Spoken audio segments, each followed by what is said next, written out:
vamos orar pela vida do André, vamos pedir a bênção de Deus para aquilo que Deus vai falar conosco por meio do seu Filho. Estenda suas mãos em direção ao André. Pai querido, eu quero pedir a tua bênção sobre o teu Filho e pedir que o Senhor possa usá-lo poderosamente entre nós. Obrigado porque ele é o teu servo e nessa noite ele será o teu mensageiro, aquele que falará da tua palavra aos nossos corações. Como um dia o Senhor fez com Moisés, com Davi, com Esdras, como um dia o Senhor fez com Jesus, o nosso Salvador e Senhor, o nosso Deus que virou homem, e depois o Senhor continuou fazendo por meio dos apóstolos, discípulos, e ao longo desses 2000 anos o Senhor continuou fazendo, levantando homens e mulheres para falarem da tua palavra aos nossos corações. Usa o teu Filho e abençoa-nos nessa noite de aniversário de 24 anos da Igreja Batista Missionária aqui em Ferraz de Vasconcelos. Que o Senhor continue nos conduzir, nos guiar, segundo a tua vontade. Pedimos-te, ó Deus, a tua bênção. Pedimos-te também, desde já, Senhor, pelos outros finais de semana de celebração, cada pregador, tudo que formos fazer, que realmente seja para a tua honra, para a tua glória, para o teu louvor, em nome de Jesus Cristo. Amém. Graça e paz. Amém. Saudade de vocês. Sempre falo isso, né? Sempre com saudade de vocês. Tudo bem, gente? Amém? Gostoso hoje, né? Oi? Ah, linda.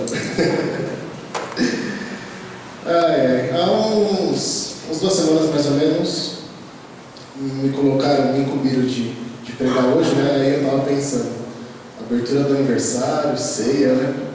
Complicado, né? E pregar é sempre algo que me deixa bastante nervoso, né?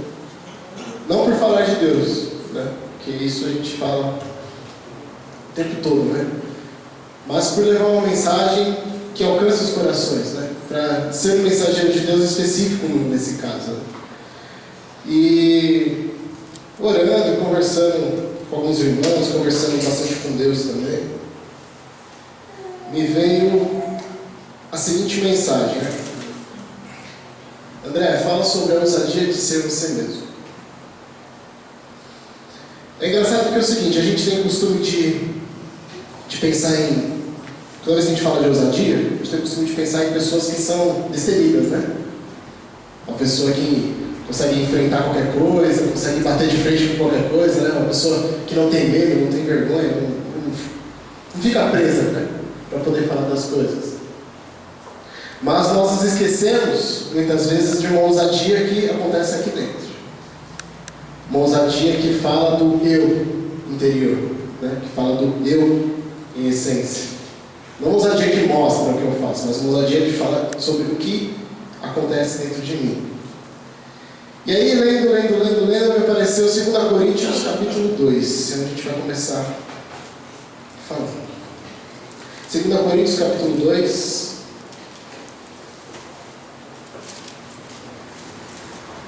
versículo 14. Eu vou ler até o 3,18, tá? 2 Coríntios 2,14. Amém? Amém? Diz assim: mas graças a Deus, que sempre nos conduz vitoriosamente em Cristo, e por nosso intermédio exala em todo lugar a fragrância do seu conhecimento.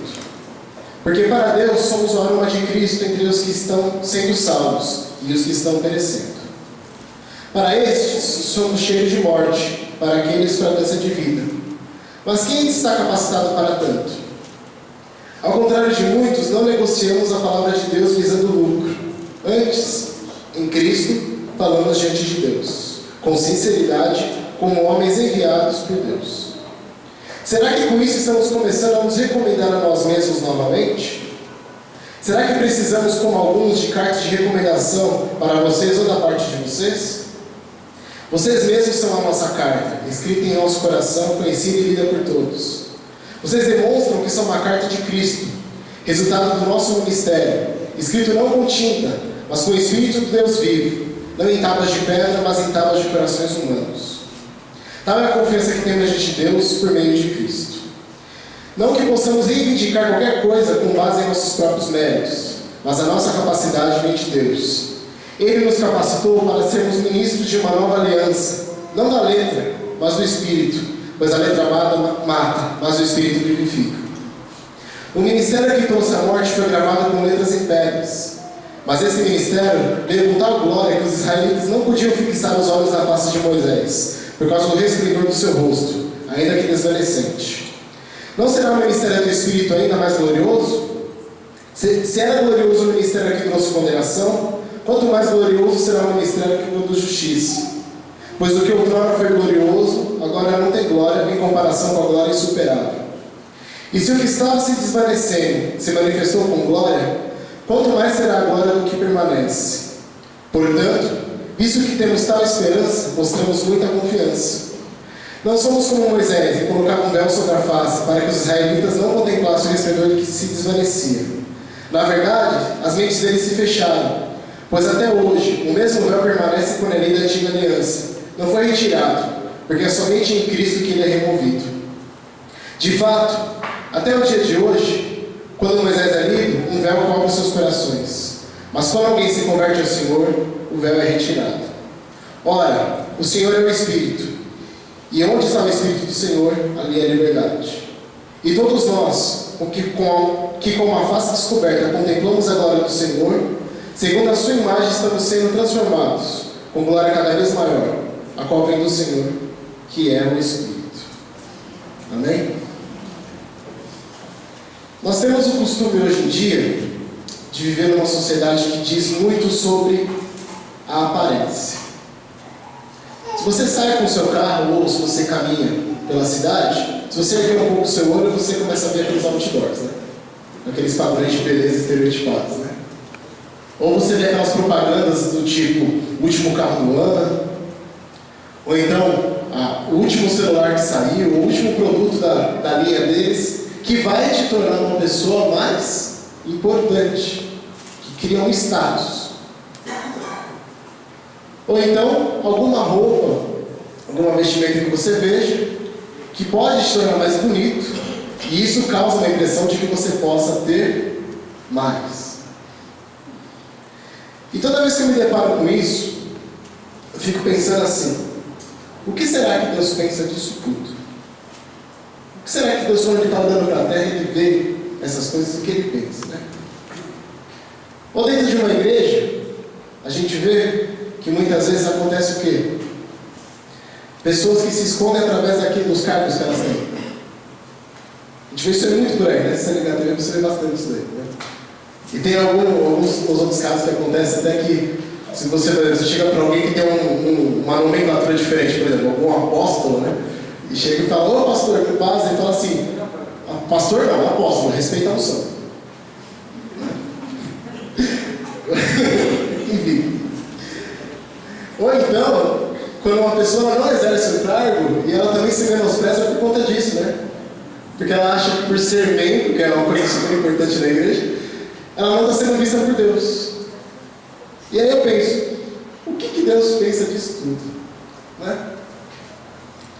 A gente pegar esse texto aqui, o apóstolo diz o seguinte: ao contrário de muitos, não negociamos a palavra de Deus visando lucro, ou visando glória própria, ou visando algo que nos enriqueça apenas a nós mesmos. Pensando um pouquinho mais sobre isso, a gente pode chegar numa conclusão do seguinte: o que existe dentro da gente que pode impactar muito mais as vidas das pessoas do que aquilo que nós mostramos, do que aquilo que as pessoas enxergam em nós? E se nós lemos esse texto aqui, ele diz que nós somos cartas escritas pelo Espírito de Deus. É interessante isso, né? Porque ele não diz assim: vocês são conhecidos porque vocês têm as melhores vestimentas dos animais mais bonitos, né? Ou porque vocês moram em casas que são feitas com pedras preciosas. Ele diz que ele tem orgulho porque eles são cartas escritas pelo Espírito de Deus. E sendo cartas escritas pelo Espírito de Deus, não precisava de nenhuma outra recomendação humana. Ou seja, não precisava de um status humano. Porque era o próprio Espírito Santo que estava trabalhando na vida daquelas pessoas. Filhinhos, sois de Deus, e já tendes vencido, porque maior é o que está em vós do que o que está no mundo. 1 João 4,4. O que está dentro de nós? O que existe dentro de nós? O Espírito Santo? Ou o nosso apoio naquilo que nós possuímos? E é interessante mais uma coisa que é o seguinte: Deus, Ele vê tudo que nós fazemos. Ele vê muito além do que aquilo que nós demonstramos na nossa sociedade. A gente estava conversando hoje na escola bíblica, né, sobre isso. Nós podemos mostrar para as pessoas aquilo que nós quisermos. Vocês podem ver o André aqui, que eu quero que vocês vejam. Mas quando eu estou diante de Deus, Ele não enxerga apenas esse André que eu mostro para todo mundo. Ele enxerga o André que Ele criou. E quantas vezes nós temos vergonha de mostrar para Deus aquilo que nós somos, assim como existia aqui esse véu no coração das pessoas que estavam mantendo uma religiosidade na vida delas que impedia que o Espírito Santo de Deus habitasse nelas. Um véu que só pode ser rasgado pelo Espírito Santo de Deus. Quantas vezes nós cobrimos a nossa sinceridade, nós cobrimos o nosso verdadeiro eu com um véu de falsa religiosidade ou com um véu de status, apenas para mostrar para todo mundo que está tudo bem, que está tudo ótimo. Quando na verdade, o que nós temos que dizer é: Pai, tem misericórdia de mim. Cercas meu andar e meu deitar, e conhece todos os meus caminhos. Salmo 139:3. E eu, o Senhor, esquadrinho o coração e provo os rins. Isso para dar a cada um segundo os seus caminhos e segundo o fruto das suas orações. Jeremias 17:10. Como esconder de Deus aquilo que nós somos de verdade? Como esconder de Deus aquilo que nós somos de verdade? Aí vocês perguntam assim: André, acho que você está querendo chegar com isso, né? Onde você está querendo chegar com essa ideia toda? Quando nós entramos diante da presença de Deus, nós temos que ter uma ousadia de dizer assim: Pai, perdoa os meus pecados. Nós temos que ter a ousadia de dizer: Pai, eu não mereço a tua bondade, mas pelo sangue de Jesus Cristo derramado na cruz, o Senhor pode olhar para mim hoje. Nós temos que ter a ousadia de dizer para Deus aquilo que nós somos de verdade. Nós não precisamos declarar aquilo que nós não somos nas nossas orações, ou perante a igreja, ou perante o mundo. Nós temos que declarar aquilo que nós somos. E quantas vezes falta essa ousadia no nosso coração? De sermos francos com Deus. Sabe quando a gente chega para um amigo, conversa com ele e fala assim: ó, aconteceu tal coisa, eu estou precisando de ajuda, putz, pisei na bola, fiz não sei o que lá, e tudo mais? É assim que a gente tem que conversar com Deus. A gente tem que fechar o nosso olho e falar assim: Deus, isso está me incomodando. Pai, isso está me afastando do Senhor, me ajuda. Ser sincero, ser franco. Ou muitas vezes, quando a gente conversou de manhã, apenas chega para Deus e fala assim: Deus, eu não sei o que falar. Eu não sei o que falar. Chegar com o coração diante de Deus contrito. Um coração que reconhece a soberania de Deus. Não um coração que se esconde atrás do seu próprio cargo ou do seu próprio status social. Entende? Amém? Amém. Muito além daquilo que nós mostramos, porque Deus conhece o nosso coração. E aí, quando nós fazemos isso, quando nós nos achegamos a Deus desse jeito, com um coração humilde, buscando de verdade, sermos francos, sermos sinceros com Ele, não existem orações que são bonitas em palavras, existem orações sinceras. Existem orações que são ditas em lágrimas. Existem orações que são ditas em risos. Porque a gente tem duas vertentes, né? As pessoas às vezes pensam que ser crente é muito feliz, né? Ou é muito triste, né? Que ou ri demais ou chora demais. Mas vai ter vezes que você vai conversar com Deus e você vai estar dando risada, né? Fala assim, caramba, que legal, conseguimos isso, conseguimos fazer isso. E vai ter vezes que você vai orar diante de Deus e fala assim, Pai, preciso de misericórdia mesmo. Não estou conseguindo fazer nada.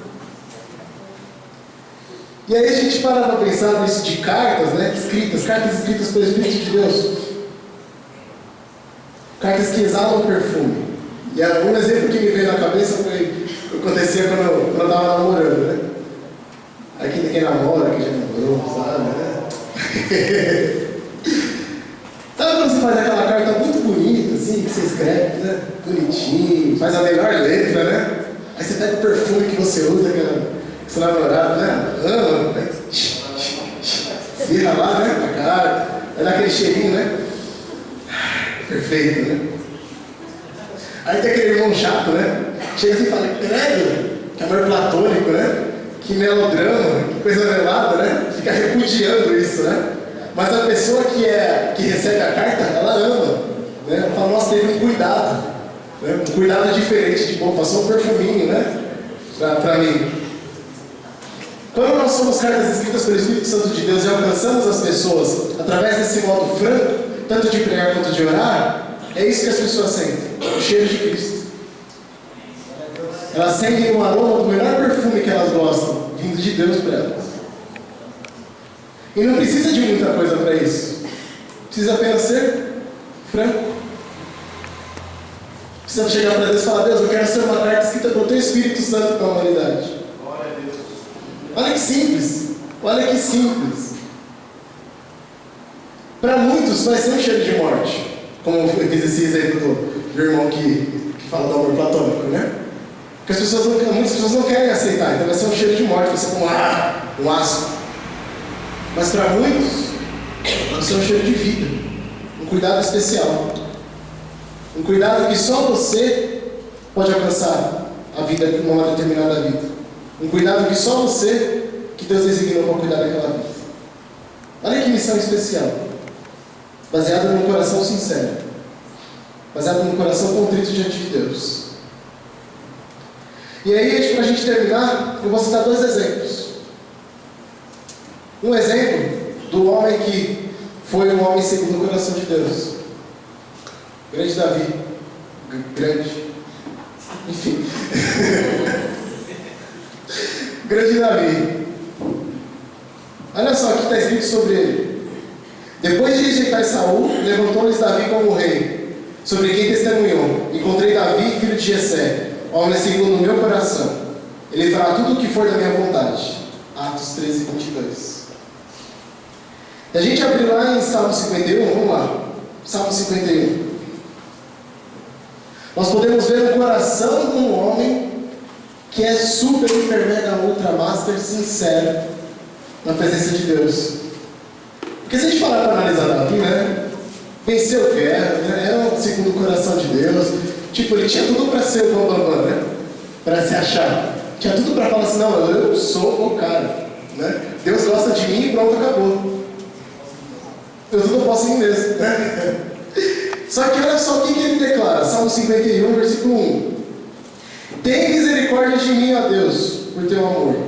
Por tua grande compaixão, apaga as minhas transgressões.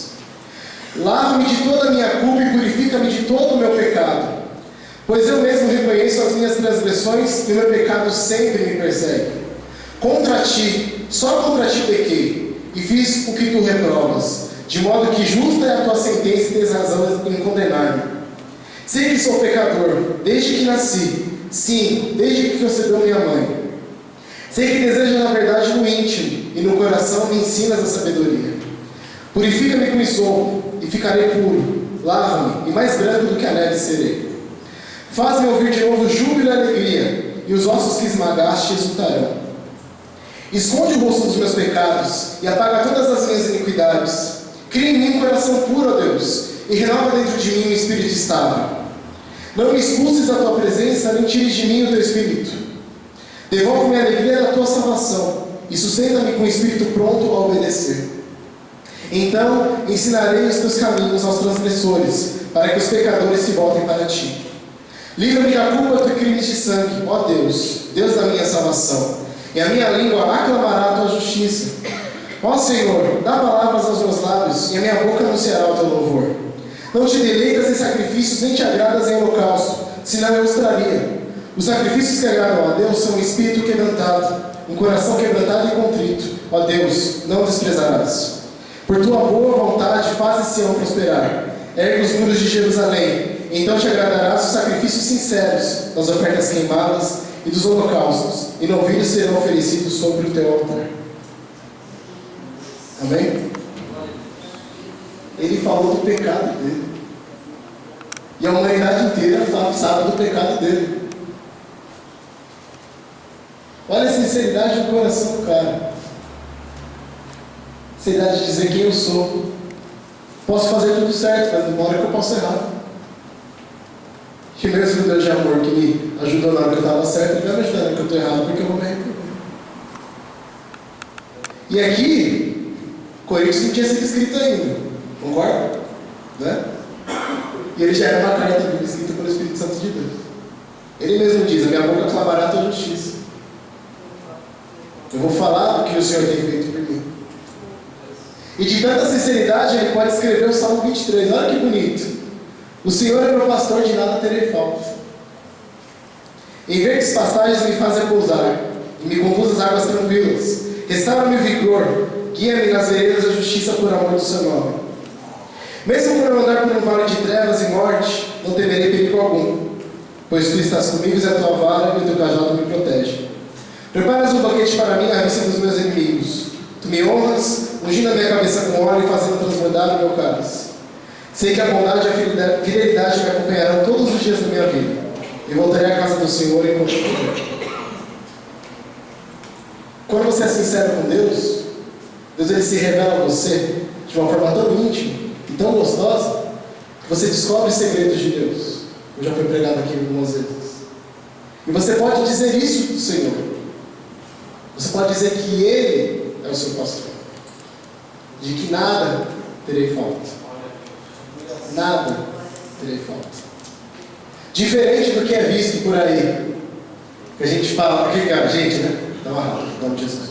Que as pessoas chegam para Deus e determinam, né? Deus me dá minha bênção, senão eu vou embora da igreja. Ou então, né? A gente acha que Deus tem uma obrigação de abençoar porque a gente dizima, ou obrigação de abençoar porque a gente faz alguma coisa para Ele, né?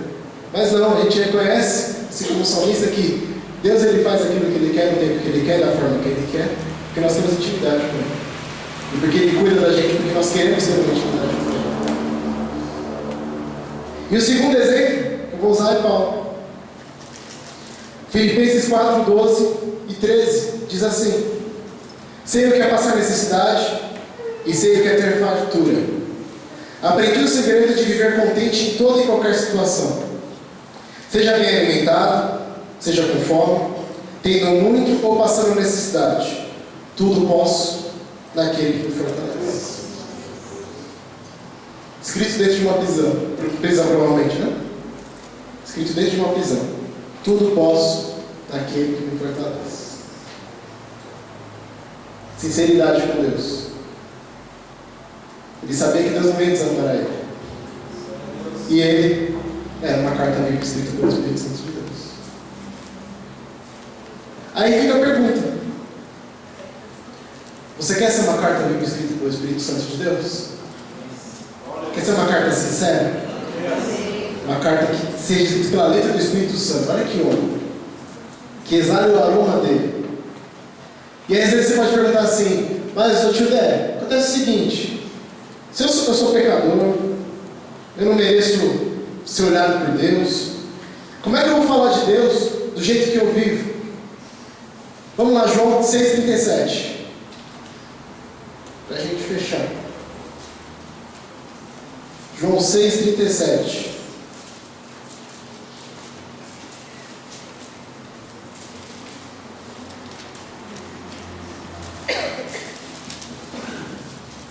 Como que eu vou ser? Como que eu posso ser uma carta viva mandada por Deus? Como que eu posso ser aceito por Deus? 6,37. Todo aquele que o Pai me der virá a mim, e quem vier a mim eu jamais rejeitarei. Vou ler na Almeida. Tudo que o Pai me dá virá a mim, e o que vem a mim de maneira nenhuma o lançarei fora. De maneira nenhuma eu o desprezarei, de maneira nenhuma deixarei ele passar aflições que eu não esteja junto com ele. De maneira nenhuma deixarei ele passar necessidades que eu não esteja com ele. Porque eu desci do céu, não para fazer a minha vontade, mas a vontade daquele que me enviou. E a vontade do Pai que me enviou é esta, que nenhum de todos aqueles que me deu se perca, mas que eu os ressuscite no último dia. Porque a vontade daquele que me enviou é esta, que todo aquele que vê o Filho e crê nele tenha a vida eterna, e eu o ressuscitarei no último dia. Crê nisso? Amém. Crê que você pode ser uma carta viva escrita pelo Espírito Santo de Deus? Que pode alcançar muitas e muitas e muitas vidas? Disso sim a gente precisa ser uma mulher. De fazer a obra de Deus. De sermos aquilo que Deus quer. Não para que os outros vejam que nós somos os queridinhos de Deus, mas que através daquilo que nós vivemos, as pessoas enxerguem a Cristo e também queiram se chegar. E aí caímos nas graças, né? Assim como acontece em Atos, né? Eu já caí nas graças do povo. E é esse desafio que eu lanço para vocês hoje. Se você não é ainda uma carta escrita pelo Espírito Santo de Deus, hoje é o dia. Hoje é o momento. Pode mudar a sua vida hoje. Eu poderia falar assim para você, vamos mudar a sua vida que hoje você vai ganhar R$1 milhão. Ninguém vai passar pelo Silvio Santos. Vai ganhar R$1 milhão. Eu poderia falar isso para você hoje. Mas o que adianta ganhar o mundo inteiro e perder sua alma? O que adianta? O que adianta eu ter tudo o que eu quero para mostrar para todo mundo quem eu sou e perder a minha alma? O que adianta eu ser uma carta escrita por homens e não uma carta escrita por Deus? Eu te proponho hoje o desafio de ser uma carta escrita pelo Espírito Santo de Deus, ousada em ser franco com Deus, em dizer aquilo que você é, Pai. Amém? Vamos colocar de pé? Pastor?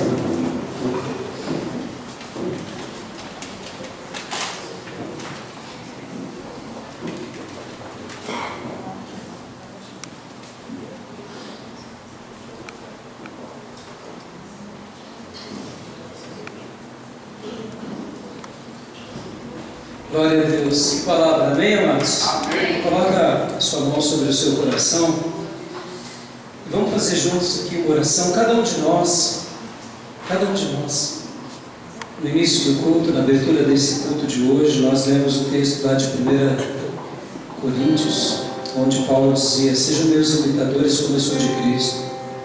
Hoje o nosso irmão pregou essa palavra tão linda, para que realmente possamos ser essa carta viva. Então vamos pedir com humildade, ao mesmo tempo tendo coragem de ser somente o que somos. Vamos falar agora para Deus: Senhor, faça de mim uma carta viva do teu amor, no meu trabalho, na minha família, entre os meus amigos, na escola, onde eu for. Que eu não leve ali somente o meu nome, a minha moral, a minha dignidade, isso tudo é importante, mas que eu leve o principal, que eu leve Jesus, que eu leve o aroma de Deus, do Evangelho, como foi pregado nessa noite aos nossos corações. Então ora agora pedindo: Senhor, faz de mim uma carta viva, nesse culto de aniversário de 24 anos. Se alguns irmãos aqui têm marcado a tua vida, então glorifique a Deus e seja você também alguém que marque a vida de outras pessoas. E peça: faz de mim alguém como Davi, faz de mim alguém como Paulo, como Pedro, como um dia foi Maria Madalena, como foi um dia João, como foi tantos que se esbarraram com Jesus e suas vidas foram transformadas. Ore agora comigo, ore. Pai, obrigado por essa palavra tão abençoada do teu servo. Obrigado por essa palavra que hoje o Senhor trouxe aos nossos corações. Faça de nós, Senhor, faça de nós cartas vivas do teu amor. Que o Senhor continue abençoando os lábios do teu filho, André, para que ele possa proclamar a tua palavra com sua autoridade. E não somente ele, mas cada irmão dessa igreja. A minha vida como pastor desse lugar, como preciso da tua ajuda, para continuar sendo exemplo para eles, para elas. Ó Deus, que a nossa vida seja uma vida onde os nossos atos exalem o bom perfume de Cristo, para aqueles que realmente forem teus, realmente essa fragrância possa agradar. Para aqueles que não forem, que o Senhor tenha misericórdia, mas que essa seja a nossa missão de vida. Aqui, enquanto estivermos aqui, e mesmo depois que partirmos, que o nosso legado seja um legado que continue a proclamar a tua grandeza, que continue a estabelecer o teu reino, o teu governo entre os homens, para anunciar a todos que somente Jesus Cristo é o Senhor e o Salvador, que nós precisamos de Jesus, e que sem Jesus nós não somos nada, e que com Jesus nós somos mais do que vencedores. Vencemos sobre a dor, sobre a tribulação, sobre a tristeza, sobre tudo, porque queremos cumprir a tua missão, como vasos de barro que contém um tesouro precioso, se manifeste por nosso intermédio, em nome de Jesus Cristo. Vamos cantar. Não mais prometemos, sei que não vai ser tão fácil, mas difícil